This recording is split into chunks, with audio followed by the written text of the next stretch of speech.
You need to get out of your comfort zone. But what even is a comfort zone? They say that comfort zones are meant to be stretched.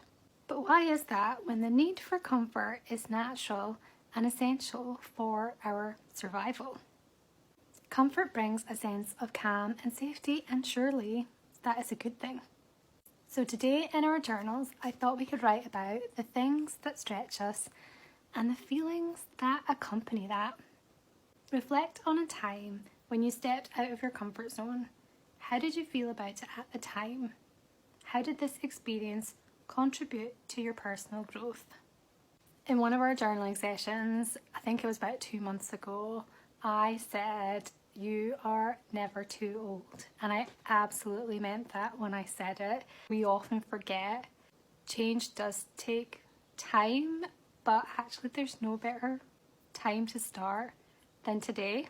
But we do need to be gentle with ourselves. I think sometimes we are at risk of being too enthusiastic sometimes and trying to take too big steps, and then we beat ourselves up about it when we don't succeed or we don't see the results we were hoping for, and then we feel like we failed.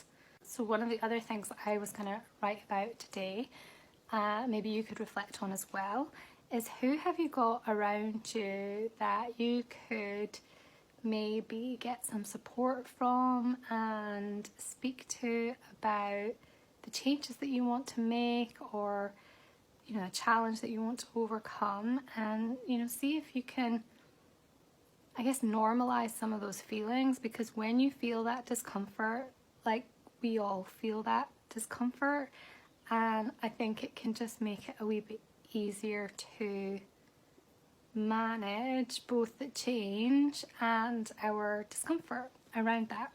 The discomfort in itself can kind of become a bit of a guide for you. So when you feel that way, I think often it's helping to guide you towards opportunities, helping you to see your potential. I think it often will guide you to places where you feel more fulfilled. And I guess it's being curious and following those feelings instead of retreating. I know it's not easy to do these things. I think that's why I'm really glad to have you with me in the mornings to write with me. We write together, and I think that helps a lot. It's helped me to take these small steps of doing these videos and pushing myself out of my comfort zone. It's really good to share stories as well. I would love to know if you have any stories where you have had these feelings of discomfort but kind of worked through them, and what happened, like where did you get to on the other side of those feelings, and if you have any words of wisdom, that would be greatly appreciated. I'd love to say I will see you tomorrow, but I'm taking a short break for the summer. This is my, I think, nearly 170th video, which is quite insane. But what that does mean is there's plenty of writing ideas in there for you. So maybe join past me. If you do, you could always pop in a comment and say hello. That would be kind of fun when I'm on holiday to see your messages.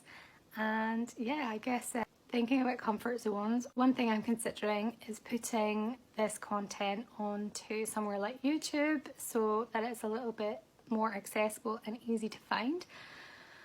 But I guess I'm kind of building it up in my head, and I do feel quite uncomfortable about that space and whether that's the right space for these conversations. I don't know. Maybe I'm overthinking it. Yeah, so any advice on YouTube would be greatly appreciated as well. I hope you have a beautiful day, and yes, I will see you soon. And fingers crossed that it stays dry for us next week.